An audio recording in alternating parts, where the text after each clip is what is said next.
Last topic है हमारा इस चैप्टर के अंदर रेन वाटर हार्वेस्टिंग।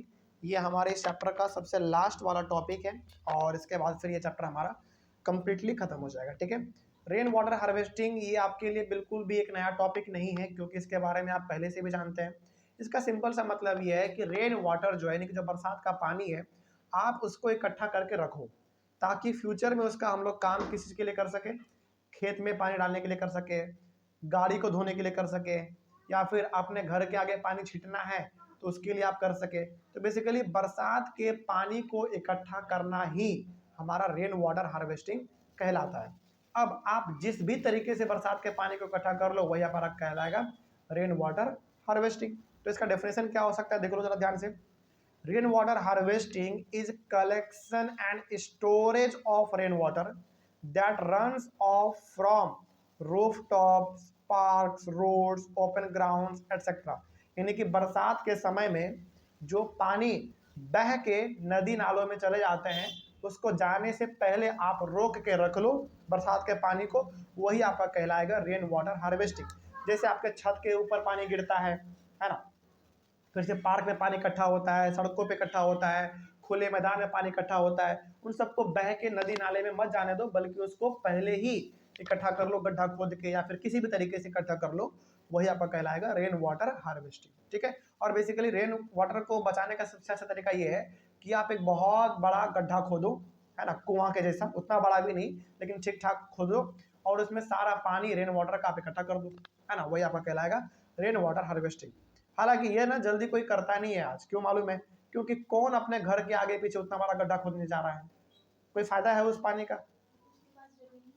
हाँ, उसके पास जमीन भी होना चाहिए, लेकिन आदमी के पास जमीन होता भी है ना तो वो एक काम करता नहीं है, क्योंकि उसको मालूम है पानी जब मिल ही जा रहा है तो बरसात के पानी को इकट्ठा करने का क्या फायदा, है ना। लेकिन रेन वाटर हार्वेस्टिंग यदि आपको देखना हो ना कि बरसात के पानी को कैसे इकट्ठा करना, आप राजस्थान चले जाओ, वहां के लोग, मतलब वहां पे ना एक दिन बरसात हो जाना उनके लिए वरदान होता है।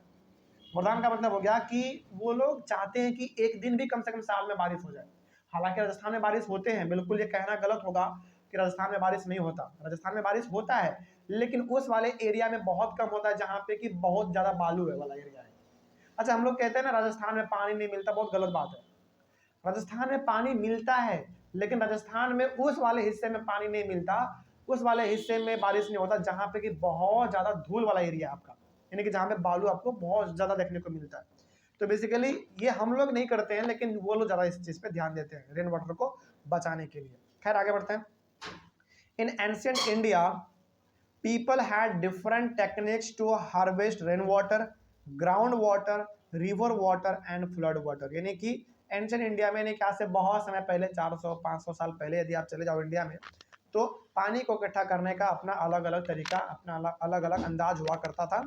ठीक है, आगे। In hills and mountains regions, mountainous regions of western Himalayas, people built diversion channels like the Gulls or Kulls for agriculture। आपके बुक में दिया हुआ है क्या डायग्राम गर्ल्स और कल्स का?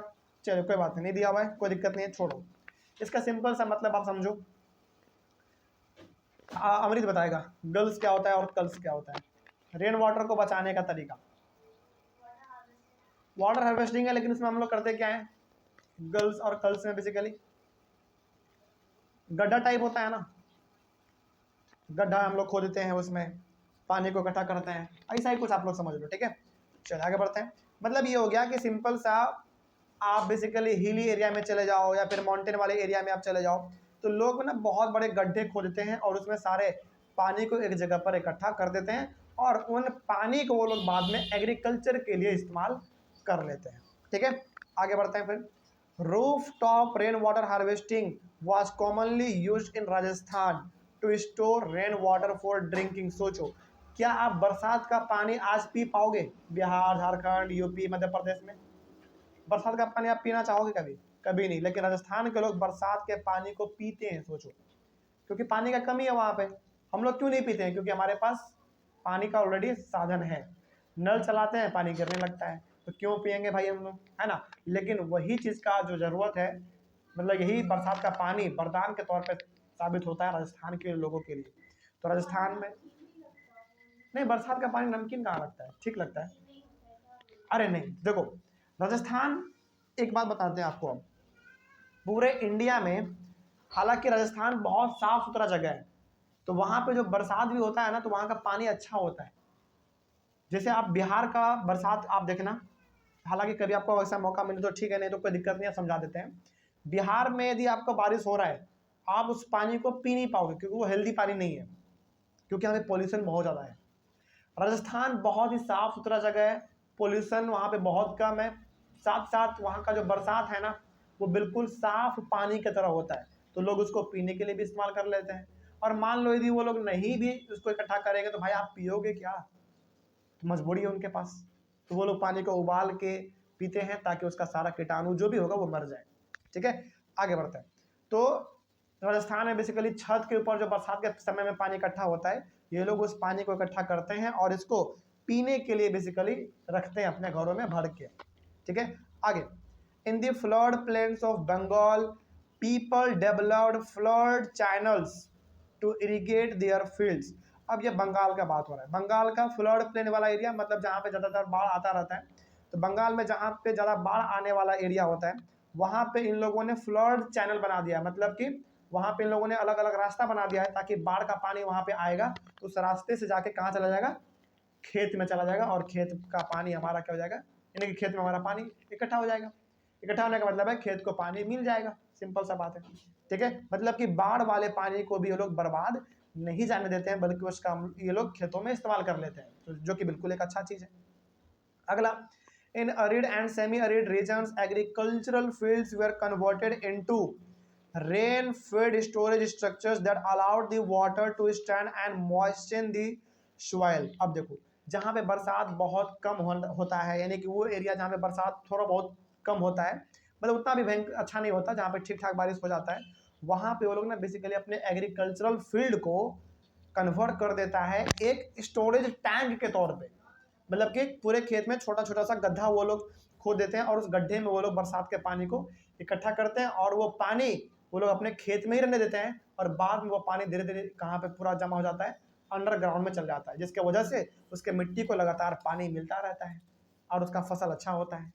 ठीक है, आगे, in arid and semi arid regions of Rajasthan like Bikaner, Phalodi and Burma, almost all the houses had a traditionally underground tank or tankas for storing drinking water। देखो राजस्थान में जैसे बीकानेर हो गया, पलौडी हो गया, बर्मर हो गया, यहाँ पे जो घर आपको मिलेंगे ना, लगभग हर घर में आपको अंडरग्राउंड टैंक देखने को मिल जाएगा, जो कि करता क्या है, छत के पानी को डायरेक्टली पाइपलाइन के थ्रू अंडरग्राउंड टैंक में भेज देता है, और अंडरग्राउंड से वो लोग पानी निकाल निकाल के उबाल उबाल के वो लोग पीते रहते हैं।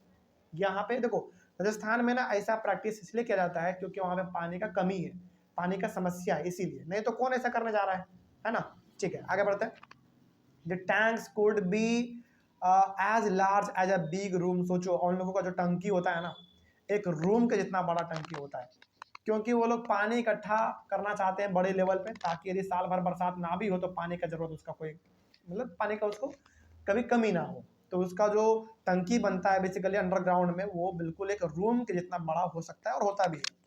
The tanks were part of the roof top rain water harvesting system and were built inside the main house और द कॉर्टयार्ड। तो बेसिकली वो जो अंडरग्राउंड टैंक वो लोग बनाते हैं, वो छत से जुड़ा हुआ होता है पाइपलाइन के थ्रू, और छत का सारा पानी वो अंडरग्राउंड टैंक में जाके जमा हो जाता है, और वो टंकी वो लोग बेसिकली अंडरग्राउंड का जो है अपने घर के कोर्टयार्ड में, नहीं तो अपने मेन घर में भी वो लोग बना देते हैं। ठीक है, ज़्यादातर वो लोग कोर्टयार्ड में बनाते हैं, लेकिन घर के आगे या फिर घर के पीछे बनाते हैं वो लोग, नहीं तो फिर घर के बीचों बीच जो आंगन होता है उसमें भी ये लोग बना के अपना पानी इकट्ठा करते हैं। आगे, tanks were connected to the sloping roofs of the houses through a pipe. वही बात है जो हमने कहा कि टैंक को किससे जोड़ा जाता है, छत से एक पाइप के थ्रू जोड़ा जाता है, और उसी पाइप से सारा पानी हमारा जाके नीचे टंकी में जमा हो जाता है। रेन वाटर और पलार पानी is considered the purest form of natural water in these parts of Rajasthan. देखो रेन वाटर को वो लोग पलार पानी भी कहते हैं, याद रखिएगा, यानी कि पलार पानी का मतलब क्या होगा, सिंपल सा, रेन वाटर। तो ये राजस्थान में पलार पानी कहा जाता है रेन वाटर को। तो ये लोग इसलिए देखो ये लोग ना पानी को इसलिए इकट्ठा करते हैं, पहली बात तो इनके पास पानी का समस्या है, दूसरी बात इनके लिए बरसात का पानी जो है ना एकदम प्योर पानी के रूप में ये लोग मानते हैं, और भाई मानना भी चाहिए इनको, क्योंकि इनके लिए पानी बहुत ही मुश्किल से मिलता है इनको। ठीक है, आगे बढ़ते हैं। तो ये लोग बेसिकली रेन वाटर को मतलब प्योरेस्ट फॉर्म मानता है, नेचुरल वाटर का प्योरेस्ट फॉर्म मानता है, और ये लोग इकट्ठा करते हैं और अपने समय समय पर वो लोग अपने टंकी से पानी निकाल के पीते रहते हैं, अपना इस्तेमाल करते रहते हैं। Many houses constructed underground rooms adjoining the tanks to beat the summer heat because it would keep the room cool। अच्छा, कभी ना चलिए एक एग्जांपल देते हैं आपको। जैसे आप क्या करते हैं गर्मी के सीजन में, जब आप अचानक अपना फ्रिज खोलते हो तो आपके मुंह पे ठंडा ठंडा हवा आता है, तो कितना अच्छा लगता है आपको, है ना। और गर्मी के समय में जब ठंडा बोतल हम लोग अपने शरीर में सटाते हैं तो कितना अच्छा लगता है। उसी तरीके से ये लोग भी करते हैं। जैसे ये लोग क्या करते हैं, अंडरग्राउंड टंकी इन्होंने बना दिया, और टंकी से जुड़ा हुआ अंडरग्राउंड ये लोग रूम भी बना देते हैं, ताकि टंकी से हमारा रूम जो है वो सटा हुआ रहेगा, तो रूम में क्या आता रहेगा, एक ठंडापन आता रहेगा, ठंडा लगता रहेगा। और चूंकि राजस्थान में आपको मालूम है गर्मी बहुत ज़्यादा पड़ता है, तो ये लोग जानबूझ के क्या करते हैं, जहाँ पे अंडरग्राउंड टंकी ये लोग अपना बनाते हैं और वहीं पे बगल में सटा के लोग अपना रूम भी बना लेते हैं, ताकि टंकी का जो पानी का जो ठंडापन है वो रूम में भी आता रहे और रूम भी हमारा ठंडा ठंडा कूल कूल रहे। ठीक है, आगे बढ़ते हैं। Today in Rajasthan, the practice of rooftop rainwater harvesting system has lost their popularity because of high water availability due to the Rajasthan canal। लेकिन देखो पहले के समय में राजस्थान में जो है ना ये रेन वाटर हार्वेस्टिंग सिस्टम बहुत ज़्यादा चलता था, लेकिन आज ये सिस्टम धीरे धीरे राजस्थान में भी कम हो रहा है, क्योंकि धीरे धीरे राजस्थान में भी पानी कैनल के थ्रू पहुंचाया जा रहा है, यानी कि नहर के थ्रू पहुंचाया जा रहा है। अब चूंकि राजस्थान में पानी भी धीरे धीरे पहुंच ही रहा है, तो लोग क्या रेन वाटर हार्वेस्टिंग करना चाहेंगे, इसमें अपना टाइम बर्बाद करना चाहेंगे? बिल्कुल भी नहीं। लेकिन हाँ, ये चीज़ पहले राजस्थान में बहुत ज़्यादा होता था और आज भी होता है, लेकिन इसका जो पॉपुलैरिटी है वो धीरे धीरे आज घट गया है। ठीक है, but still in many parts of rural and urban India rooftop rainwater harvesting system is being successfully adopted to store and conserve water।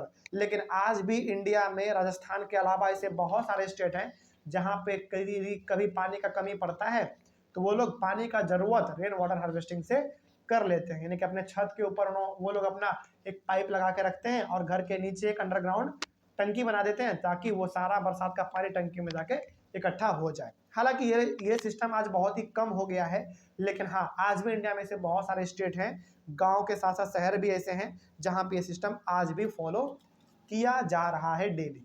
ठीक है, डेली मतलब जब बरसात होता है तब। और तो इसमें कुछ नहीं था। चलिए, अब इस तरीके से मेरा ये टॉपिक भी कंप्लीट हुआ।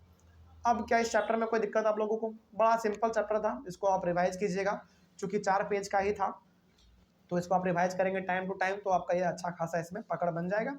और ये चैप्टर हमारा यहाँ पे कंप्लीट होता है। ऑनलाइन वाले बच्चे, आपको इस चैप्टर में कहीं पर कोई दिक्कत रहा होगा तो आप एक बार कमेंट कीजिएगा। मिलेंगे हम लोग अपने अगले वाले क्लास में एक नए चैप्टर के साथ और एक नए शुरुआत के साथ। तब तक के लिए thank you very much and have a nice day.